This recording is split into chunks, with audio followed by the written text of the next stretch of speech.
hoje com o pastor Joseph Prince. Somente quando sabe que é perdoado, você confessa seus pecados. Amém? Nós não nos importamos em confessar nossos pecados. Mas confessar os pecados não liberta você dos seus pecados. Não tem problema confessar pecados. Pessoas que são agnósticas e, a propósito, dizem que ensinamos que a primeira epístola de João foi escrita para os agnósticos. Nunca dissemos isso. Não coloque palavras na minha boca. Amém? Ei, seja um homem de Deus honesto. Fale a verdade. Mesmo se você discorda, fale o que é correto. O que eu disse foi isso. O primeiro capítulo foi escrito para os agnósticos. O que ouvimos, o que os nossos olhos viram, o que tocamos com as nossas mãos. Agnósticos não creem que ele veio em carne. Vos anunciamos.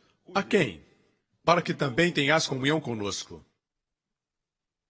Se nós dissermos que não temos pecado, mentimos e a verdade não está em nós. Era para crentes? Os agnósticos negavam que tinham pecados. Se confessarmos nossos pecados, demonstra que fomos perdoados e fomos purificados. Se dissermos que não temos pecado, ele diz, a verdade não está em nós. Veja, comparou e contrastou. Se dissermos, fala com quem? O primeiro capítulo foi escrito para os agnósticos na igreja, porque todas as epístolas naqueles dias eram lidas publicamente. Assim como Romanos 10, versículos 9 e 10, as pessoas dizem, pastor, todas as cartas foram escritas para os crentes. Eu concordo. Eu creio que todas as epístolas foram escritas para os crentes. Concordo. Mas algumas porções na misericórdia e na bondade de Deus, Deus se dirigia aos descrentes entre os crentes. Por exemplo, Romanos 10, versículos 9 e 10. A saber, se com a tua boca confessares ao Senhor Jesus e em teu coração creres que Deus o ressuscitou dentre os mortos, serás salvo. Para quem escrevia? Para os crentes? A Epístola aos Romanos, que eu acabei de citar, foi escrita para os crentes, para os santos em Roma. Nesse texto, com quem está falando? Com os descrentes. Na igreja. Assim como eu também, quando prego, às vezes me dirijo aos descrentes. Mas minha pregação é para os crentes. Assim, quando escutar essa tolice de que nós ensinamos que 1 João foi escrito para os agnósticos, é mentira. Mas no capítulo 1, ele não fala meus filhinhos. Só fala do capítulo 2 em diante.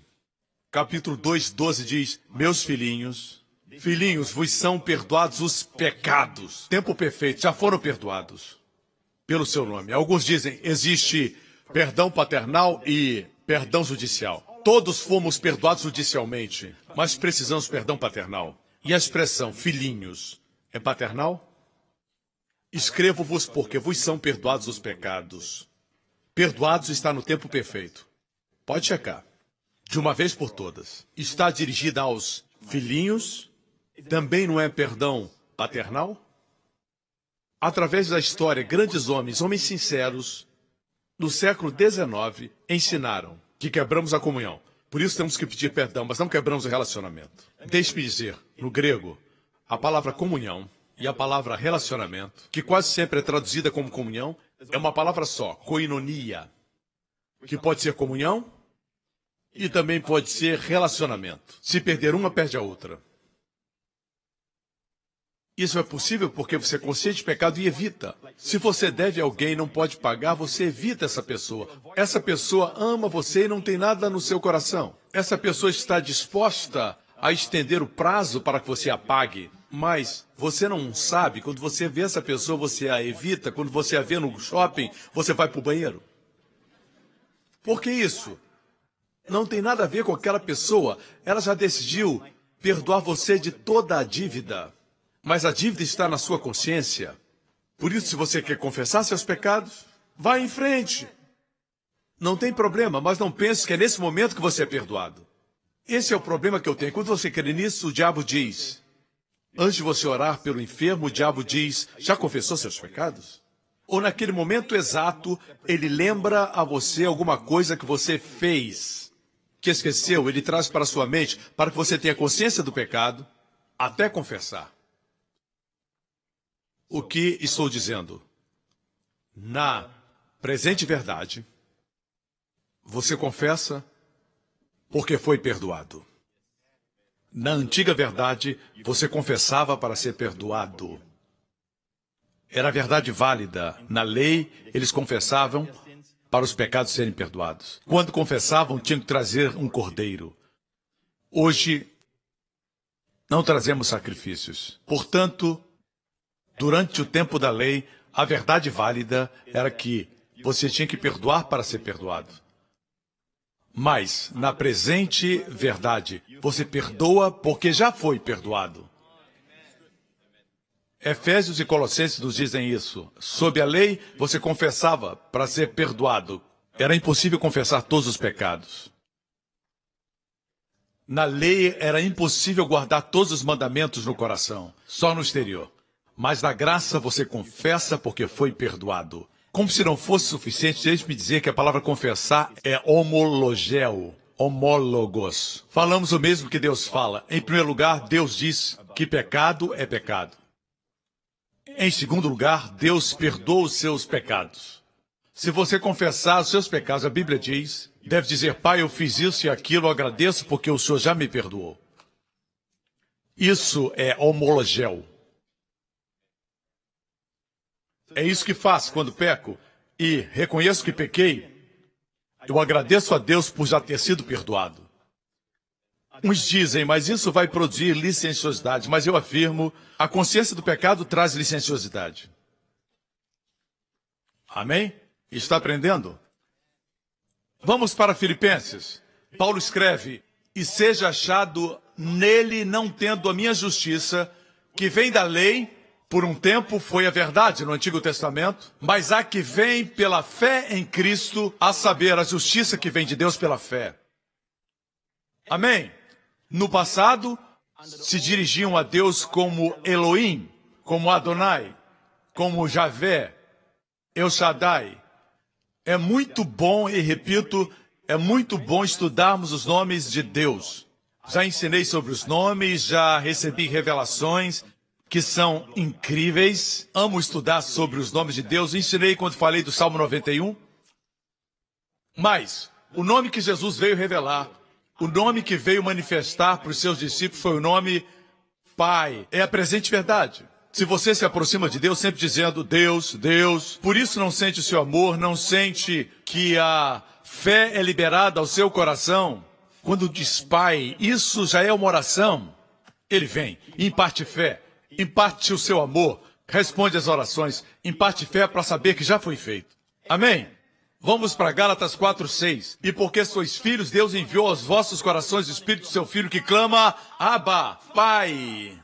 O motivo por que eu peço para o meu filho me chamar de Abba é para que um dia, quando ele ler esse texto, que fala de Abba, Pai, pela graça de Deus eu quero ser um bom pai para ele, ele diga, Deus é como Abba, por isso eu peço que ele me chame de Abba. Também tenho que ensiná-lo que também sou papai. Hã? Assim que já não és mais servo, mais filho, quando você fala Abba Pai, você sente que não é mais servo, é filho. Chame-o da forma correta e você estará na posição correta. Assim que já não és mais servo, mais filho, e se és filho, és também herdeiro de Deus por Cristo. Um versículo que quero mencionar. Sabe por que os filhos de Israel não entraram na terra? Vejamos Jeremias 3:19. Mas eu dizia, como te porei entre os filhos? A palavra hebraica aqui é ben, filhos. Como te porei entre os filhos, disse Deus. Está falando com Israel, aqui em Jeremias. Como te porei entre os filhos e te darei a terra desejável, a excelente herança dos exércitos das nações. Como te darei a terra? Como te darei a nação mais linda de todas as nações? Como colocarei vocês na terra desejável? Como colocarei entre os filhos? Como darei a excelente herança entre todas as nações, a excelente herança? Como farei isso? Como lhes darei a terra prometida? Mas eu disse, veja bem, mas eu disse, tu me chamarás meu pai, e de mim não te desviarás. Ou seja, quando me chamarem de pai, não se desviarão. Não fala isso como mandamento. Se me chamarem de pai, vocês não se desviarão. Por isso Jesus disse, eu lhes guardei pelo teu nome. Quanto mais pastores e líderes ensinam ao povo a chamar Deus de pai, Deus manterá o povo. Essa é a presente verdade. Não tem problema ensinar sobre El Shaddai e Elohim. Eu também ensino muito. Na minha mensagem sobre o Salmo 91, eu falo a respeito de todos os nomes de Deus. 4 nomes bem claros e um oculto. Então, quando isso vai acontecer? Versículo 18 diz, naqueles dias andará a casa de Judá com a casa de Israel e virão juntas da terra do norte para a terra que dei em herança a vossos pais. Eles virão do norte, da Rússia. Apesar de existirem 2 aplicações, eles vieram do norte, da Babilônia, mas a profecia é dupla. Fala de quando vierem do norte, da Rússia, e no verso 19 diz, tu me chamarás meu pai, e darei a terra desejável. Quando chamamos Deus de pai, nos tornamos herdeiros de Deus. Muitas vezes nossa oração é só pai. Alguns foram feridos por seus pais terrenos, alguns não têm um pai, alguns foram abusados pelos pais. Por isso, quando você fala pai, você se sente na defensiva. Mas deixe-me afirmar que existe um pai que ama você. Um pai com quem estará seguro. Não precisa fazer longas orações. Somente diga, pai, papai, Deus pai, Abba pai. Tem pessoas que ficam chateadas quando falamos papaizinho. Eu tenho comigo o testemunho de um rapaz que estava deprimido em drogas. Eu gostaria muito de ler para vocês, mas não há tempo. E sua vitória veio quando ele reconheceu a graça e a revelação do Pai. Foi liberto das drogas e da depressão. Com 17 anos, escreveu esse testemunho. Hoje é bem pregado. Ele recebeu a revelação de Deus como Pai. Como te porei entre os filhos, como te darei a terra desejável, a excelente herança, quando me chamares Pai. Vamos concluir com uma passagem mais. O segredo da porção dobrada. Quantos querem a porção dobrada da unção? Eu falei da graça e da paz multiplicadas, aí está a porção dobrada. Concluo com outra porção dobrada. Vejamos, 2 Reis 2, versículo 8. Elias está para subir.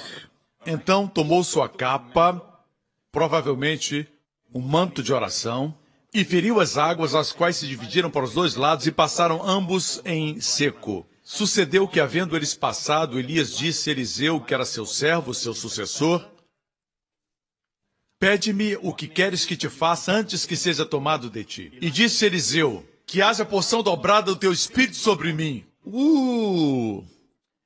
Até esse momento, Elias havia realizado 13 milagres, além daquele que vai acontecer aqui, ser arrebatado numa carruagem de fogo, 14. Quero que você saiba que no final da vida de Eliseu, ele realizou 28. É o dobro. Como Eliseu recebeu porção dobrada? Como recebeu porção dobrada? Tenho escutado muitos falarem, foi o jejum, foi a oração, não sei onde encontraram isso, nesse texto. Eu vou falar baseado nas Escrituras. Haja porção dobrada do teu espírito sobre mim. Próximo versículo. E disse, coisa difícil pediste, se me vires quando for tomado de ti, tudo tem a ver com contemplar Jesus. Se contemplar, é abençoado. Se ver, é curado. Se ver, se me vires quando for tomado de ti, assim se te fará. Porém, se não, não se fará. E sucedeu que indo eles andando e falando, eis que um carro de fogo com cavalos de fogo e os separou um do outro. E Elias subiu ao céu num redemoinho.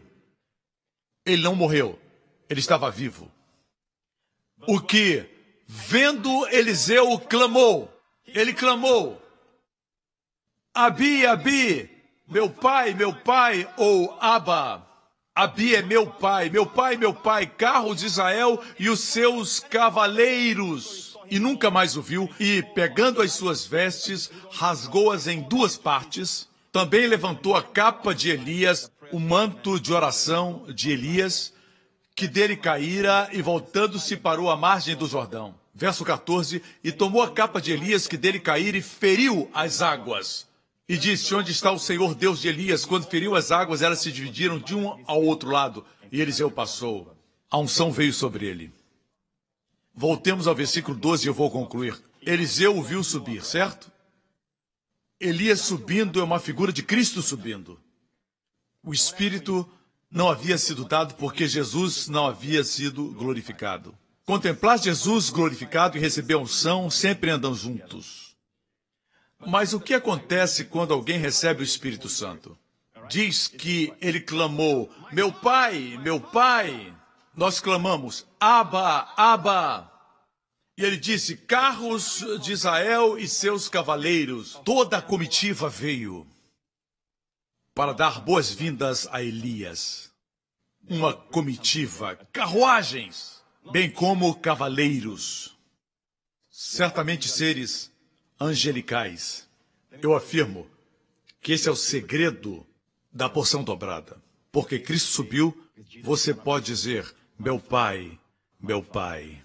E se enxergar cercado de cavaleiros angelicais, carruagens, você não está sozinho. Porque muito tempo atrás, numa cruz solitária, Jesus olhou para cima e ele estava sozinho. E ele clamou, meu Deus, Eli, Eli, lama sabachthani. Por que me abandonaste? Eli, Eli, é meu Deus, meu Deus. Ele nunca chamou o Pai de meu Deus, nunca na terra. Sempre o chamava Pai, meu Pai. Essa foi a primeira vez que ele chamou o seu Pai, meu Deus, meu Deus. Para que nós possamos clamar, meu Pai, meu Pai. Ele disse, por que me abandonaste? Para que clamemos, por que tens me abençoado? Ele fez sozinho, para que nós vejamos os carros de Israel e seus cavaleiros. Amigo, você é abençoado pelo que ele fez. Tem porção dobrada. Viva, viva a presente verdade. Amém? Aleluia!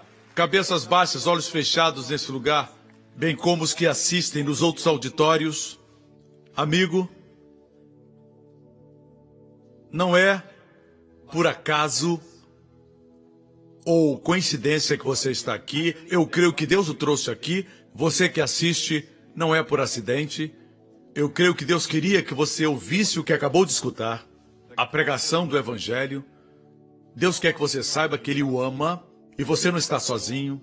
Onde estiver nos assistindo, Deus quer que saiba que não está sozinho. Ele sabe onde você está e o que está passando. Amigo, esse mesmo Deus enviou seu Filho para morrer na cruz por nossos pecados. Deus, sendo santo, não podia varrer nossos pecados para debaixo do tapete. Ele seria injusto. Deus tinha que punir o pecado, mas a Bíblia diz que ele é amor. Deus não queria punir seus pecados no seu corpo. Por isso enviou seu filho unigênito, o filho que ele amava, o filho do qual disse, esse é meu filho amado, em quem me comprazo. Esse filho foi entregue por você na cruz. E Cristo redimiu da maldição da lei. Cristo levou todos os seus pecados no seu próprio corpo. Por suas pisaduras fomos curados. Ele nasceu, ele foi amaldiçoado, ele foi julgado para que você seja abençoado e aceito. Como ovelhas nos desgarramos. E Deus colocou sobre Jesus a iniquidade de todos nós. Amigo, deixe-me lhe dizer que Cristo não permaneceu na cruz. No terceiro dia ele ressuscitou dentre os mortos, e aquele mesmo corpo que 3 dias antes levou nossos pecados, o mesmo corpo que levou nossas enfermidades, ressuscitou dos mortos sem elas. Amigo, você está nele. Ele não ressuscitou para ele mesmo. Assim como não foi para a cruz por si mesmo. Ressuscitou por você. Hoje, se aceitar a Cristo, será um ser ressurreto num corpo ainda mortal. E esse corpo também será salvo quando ele voltar.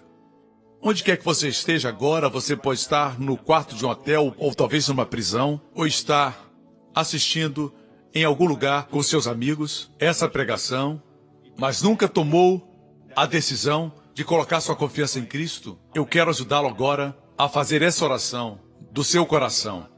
E Cristo se tornará real na sua vida, como seu Salvador e Senhor. Diga: Pai Celestial, eu agradeço por seu amor, por enviar Jesus Cristo para morrer na cruz por meus pecados. Ele foi julgado para que eu seja abençoado.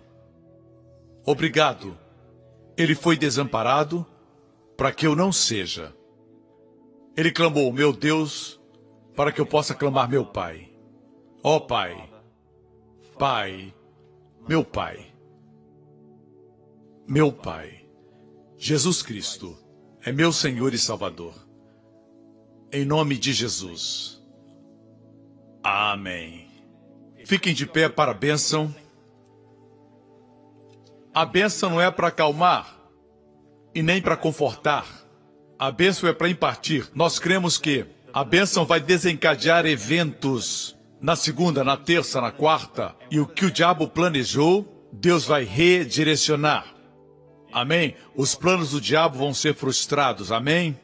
Por isso nós abençoamos. Glória a Deus. Nessa próxima semana, com a autoridade com a qual estou investido, por meu Pai Celestial e como pastor dessa igreja local, a autoridade vem do sumo pastor. Que as bênçãos de Deus alcancem sua vida nesta semana. O Senhor abençoe você com as bênçãos do pai Abraão, as bênçãos de Deuteronômio 28. O Senhor guarde você e os seus amados de todo perigo, de toda infecção, de toda doença, de toda adversidade, do homem mau, dos poderes das trevas e dos poderes do inimigo.